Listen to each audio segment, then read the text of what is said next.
In this video, we're going to be using Ariana and Evan's Asian Plum and the Gillette sensor for a dome shave. Stay tuned.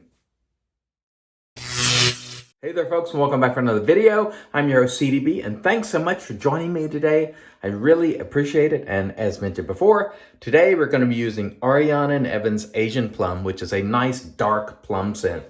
And this is actually a tester from years ago. This is probably one of the first soaps that Pete put out in his goat's milk formula, and I'm a tester of Pete's soaps and have been for years. And this is one of the first ones he ever sent for testing. And it has a beautiful, I call it a dark plum scent. Don't think juicy plum that's super sweet. This one has some darkness to it. It has good scent strength, medium to medium high. It is good quality. I'm not going to show you the ingredients and all of that because this is an old formula. This is probably the first version ever of the goat's milk formula. It's really, really nice. And I've enjoyed using it over the years, and we look forward to using this today. The razor for today is the Gillette sensor, and this one dates back to about 1990 when this first came out. Now, they also released a Gillette Sensor XL. I think this is the regular sensor model, and I love to use these cards from time to time. One of the reasons is just to show, hey, you can use any kind of razor you want with other traditional gear, if you please. I wanted to show you, we have our Lancaster soaking mug here, and it's been making some noise. It's like ting, ting, pingy sort of noise. This is brand new, and I took it out. Maybe it's adjusting to the temperature. I don't know. We're going to be using the Ariana and Evans brush, but I really like this Lancaster soaking mug. It's really, really nice. Anyway, we'll set that aside. Here is our lather, which is fantastic, and you're always going to get that from Ariana and Evans if you get the best out of the soap. And let's mist and get going. We gotta get this fuzz off the dome, and I'm shooting these in advance, so I don't know when this will air, but I hope when it does, it finds you well. Let's get loaded up here and get going. No problems creating a lather with this soap. One of the things, Pete gets a lot of criticism, but as it applies to the actual soap, there's almost no criticism. I think almost everybody agrees almost universally that it's a very good soap in terms of quality. So no quality issues. And I've known Pete for a long time. Remember, Pete was a hobbyist just like us before he got into the business. And for a long time, he's just part-time in the business. And only last year did he embark upon this as a full-time profession. I don't know if you heard that ping, that Lancaster soaking. I don't know what that is. Have you all ever experienced that where you have a piece of ceramic or whatever that is, it's sort of making noise? It's kind of weird. But anyway, Pete was a hobbyist just like us, and he still is sort of a hobbyist like us insofar as he still participates with us. He still has fun. He recently made 100 soaps, the American Pie, just to give away. And you don't see very many artisans doing that. In fact, I don't know if I've ever heard of an artisan giving away 100 shaving soaps out of their pocket. I know that there have been people who have commissioned soaps to give away, like Zach Plavridis from the Razor and Brush Group has commissioned artisans to do soaps and given away that sort of volume. But I don't know very many artisans who have taken it upon themselves just to give away 100 soaps. And I think now he's given away about 50 or so of those, and there's still giveaways ongoing. Pete is a generous guy. He's a nice guy. He's made some mistakes along the way. Who hasn't? We all have. He's a very passionate guy, as well. And I always try to encourage Pete to not respond to some of the criticism, that he gets, and some of it on the customer side of things. You know me. I always call it like I see it. Pete is my friend, but I have not shied away from saying, hey, Pete, we could use at times some improvement on the customer service side of the house. Every video I make, there's always at least one person who says, well, I wasn't happy with the service. And, that Pete also recognizes that is an area that needs improvement. But overall, it's a good product. You get things at a very good price. It is arguably, and it depends on who you talk to, some people think his Kaizen bases are the best bases, available. And I would not fight that at all. And I always say when I use even this early goat's milk base, I love it. I think it's terrific quality. I think he was way ahead of the game at that point, to be honest with you. It seems like Pete was somewhat of a sort of natural soap maker. Now, as it applies to, making some stumbles along the way in business, I'm sure I would have done the same. So, you have to give people a chance. And what I would say is, if you don't like because he gets criticized for the labels, like the pinup labels or the like Kaizen labels or the Asians on the artwork and so on. If you don't like those, just don't buy them. I mean, it's very, very simple. Don't buy them. There's absolutely no reason for you to buy things that you do not like or enjoy, But a lot of times we'll see criticism that just never stops, things being dredged up from years ago that are long, long in the rearview mirror. And they do the same thing to Douglas Smythe, to be honest. And sometimes some of this criticism appears to be geared specifically to hurt their business. And, there are brands that I do not use because I just don't care for the way they do business, or I don't care for the product. I don't make it a habit of mentioning those brands. And I don't know if you can hear that clicking every now and then. It's really weird. But there are brands that I don't use that I've never even mentioned. And it's just because it's not for me. Why waste my time, talking about it? Now, if I use something and I don't like it, or I don't like a trend, I will certainly mention it. But I'm certainly not going to continually, dredge up things from the past and try to hurt. It's never the goal on my channel to hurt businesses. We do have an obligation to the viewers to always be straightforward and honest, and that's the only way I know how to do things. But when I don't like something, I'm not going to buy it, and I'm not going to use it, and I will talk about my experience while I'm using it. But I'm certainly not going to come on here every day and say, that brand stinks. It's just, what's the point of that? If asked, about a brand and they say, why don't you use this? I'll certainly say, well, I don't like this, that, or the other thing, but I don't see the point in continually taking shots, with the purpose of hurting brands. And again, there are a few brands that I just don't use, but I don't really talk much about them because, if you don't like them, there's not much really to talk about. You've tried them, you move on,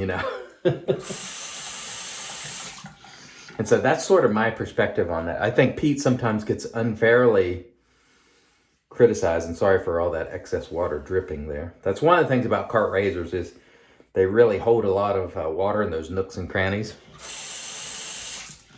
But anyway, Pete sometimes gets, it's one thing to buy a product and go, I don't like this, or I don't want to be a member of the club, and you stay at it.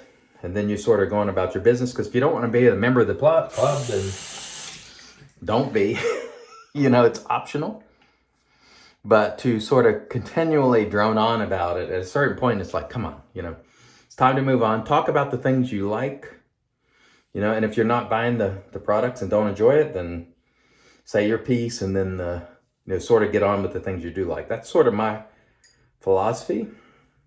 And I realized that in years past, I've made the mistake of getting hung up on debates about brands and, but where I am today is, hey, use what you like. And when you find something you don't like, say it and move on. And if asked, of course, I think it's always fair to say, I'm not a member of a club for this or that reason. If you're not, I am, and I have been pretty much since the beginning. And I think it's a, great value for me. And I'm a member of the club because I buy a lot of A&E products. It has nothing to do with needing to get always the latest and greatest or newest thing. It's that I know I'm going to buy a few sets within 6 months' time. And so I'm going to break even at least on that because of the discounts. And that's why I'm a member of the club. Also, Pete is my friend. We've known each other for quite a number of years. We've broken bread together, and you know, I like supporting Pete as well. But I tell you what, you can put all those things aside, the friendship, the, you know, being fellow hobbyists for many years together, sort of growing up in the hobby together to a certain extent, Pete and I. You can put all those things aside and just evaluate the product here, which is fantastic, you know. And that there's very, very little disagreement about. We can talk about service, we can talk about Pete's personality, we can talk about all that stuff, and everybody has the right to their opinion on that. But boy, I tell you what, in terms of quality of product, it's kind of hard to argue. It's hard to make a case that this is not a very good product. And let's finish up here strong without cutting our ear, hopefully, because you know me, I will do that every now and then. Not intentionally, of course. I really like, by the way, this this sensor razor, and I like the Schick, what's it called, Slim Twin. Those two are probably my favorite two cart razors. They both happen to be vintage. I think Gillette and Schick had it right with two blades and these very, very light and maneuverable razors that just do a great job. I think I'm going the wrong way already, and I have a tendency to get lost in my thoughts and do that from time to time as well, as you know. So let's make sure we get going in the right direction here. But I love this sensor. And it certainly takes me back. I certainly used it back in the day when it was, originally announced. And of course, I've used the Mach 3 and other razors after that as well. But this one, I don't know. I really like it. It hits a sweet spot with me.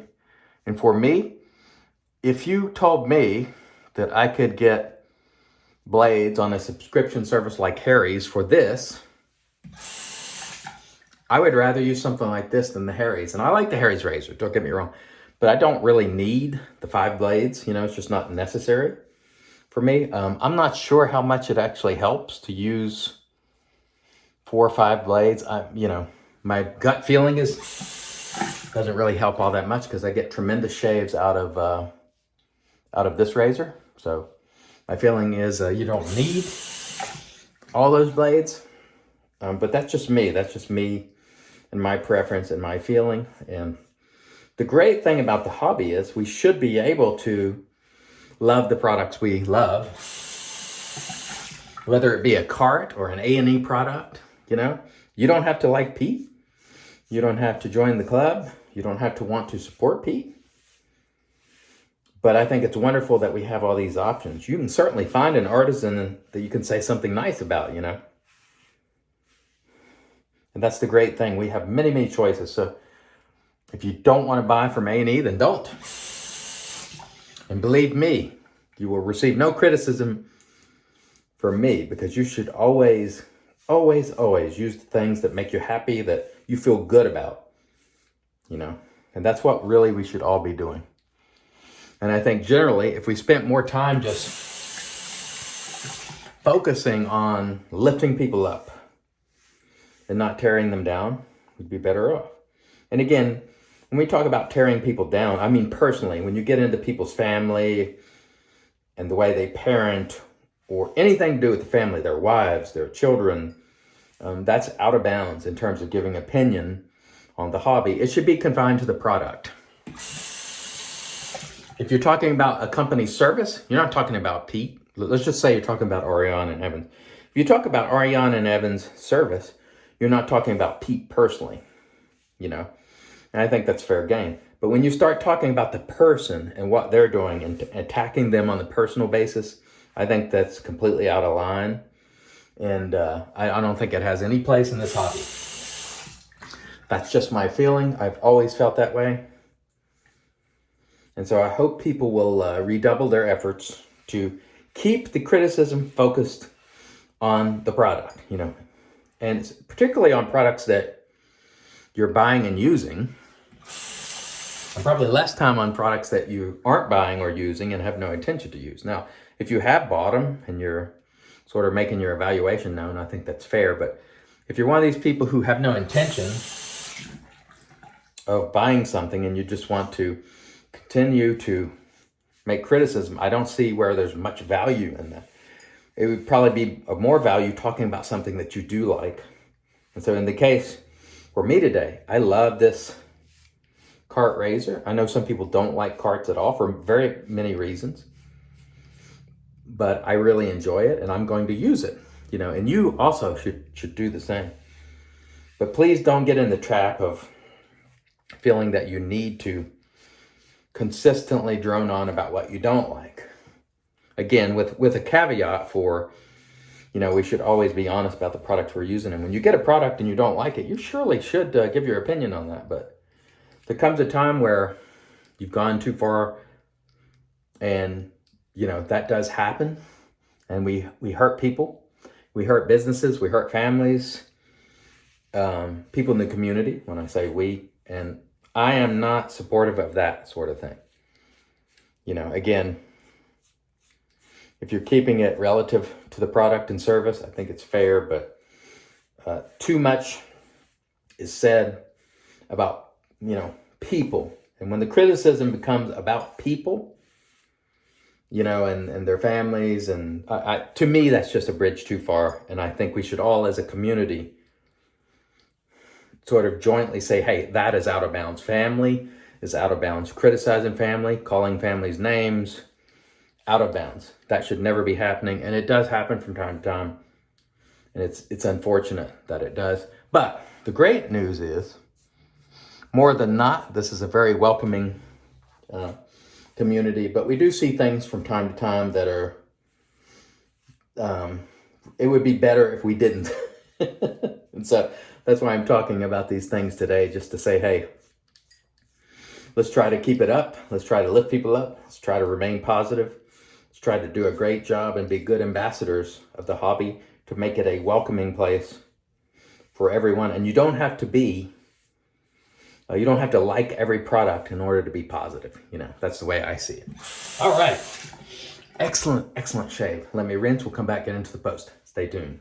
And all right, we are back, and off cam we did a warm water rinse to remove the soap, followed by a cool water rinse. Then we toweled off with our Lancaster towel prior to applying the Thayer's Cucumber, magic because it's made by witches. We had an excellent shave today with Ariana and Evan's Asian Plum. Again, this was a test version of the goat's milk formula, probably the first version of the goat's milk formula. Still holds up even today. I really enjoyed it. Also enjoyed the vintage Gillette sensor razor from about 1990. I think they had cart razors right 40 or more years ago, 30, 40 years ago. This is an excellent shaver. Absolutely enjoyed it. We used our Lancaster brush soaking mug and our Ariana and Evans brush. And we're going to close it out today with Ariana and Evans Asian Pear, which I really like a lot. Remember, folks, try to keep it positive. Let's make this place a welcoming community for everyone. Make sure that keep the criticism on the products and services and not on people, their families, and we'll all be better off if we strive to do those things, at least if we will, in my opinion. Thank you so much for watching. Until next time, I've been your host, CDB, reminding you, sure shave, do it your way, and as always, God bless.